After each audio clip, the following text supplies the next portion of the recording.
ஆமே. பக்கத்துல பார்த்து சொல்லுங்க, நீங்க வேல்யூ பர்சன் சொல்லுங்க. ஆமே. சிலருக்கு நம்பிக்கையே இல்லை, நானா வேல்யூ பர்சன். நீங்க தான் வேல்யூவான பர்சன். அல்லேலூயா.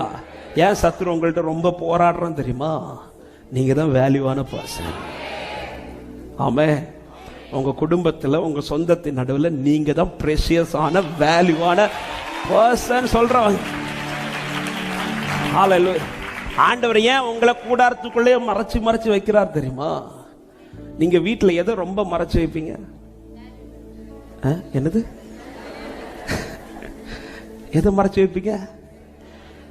ரொம்ப விலை உயர்ந்த பொருள், அதுக்கு எத்தனை பூட்டு போடுவானே, பூட்டு போட்டுட்டு நமக்கே அந்த பூட்டுக்கு திறக்கிறது தெரியாது.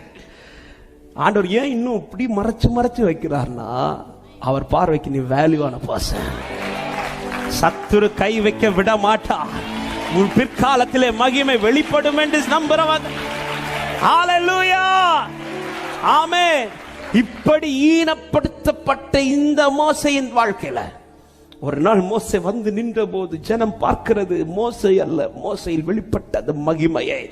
ஹல்லேலூயா. ஒரு நாள் என் ஜனம் பார்க்கும், என்னில் கர்த்தருடைய மகிமை வெளிப்படுவாய் போகிறதை நம்புறவங்க மாத்திரம் ஒரே ஒரு விஷயம், உங்க வலது கரத்தை உயர்த்தி, ஆண்டவரே என்னில வெளிப்படுத்துங்க. ஆண்டவரே, ஆண்டவரே நான் யாருன்னு காட்டது வேண்டாம், என்னில் இருக்கிறவர் யார் என்பதை பார்க்கட்டும், என்னோடு இருக்கிறவர் யார் என்பதை பார்க்கட்டும். எத்தனை பேர் விரும்புறீங்க? ஆண்டவரே இந்த டேவிட் யாருன்னு பார்க்க வேணாம்பா, இந்த டேவிட்குள் இருக்கிறவர் யார் என்பதை பார்க்கட்டும். இப்படி சொல்லி செபிங்க. ஆண்டவரே நான் யார் என்று பார்க்க வேண்டாம், என்னோடு இருக்கிறவர் யார் என்பதை பார்க்கட்டும். மகிமை வெளிப்படும் என்பது நம்ம வேல்யூவை காட்டுறது கிடையாது, நம்மோடு இருக்கிறவர் யார் என்பதை காண்பிப்பதான் மகிமை. ஆமென் சொல்லுங்க பார்க்கலாம்.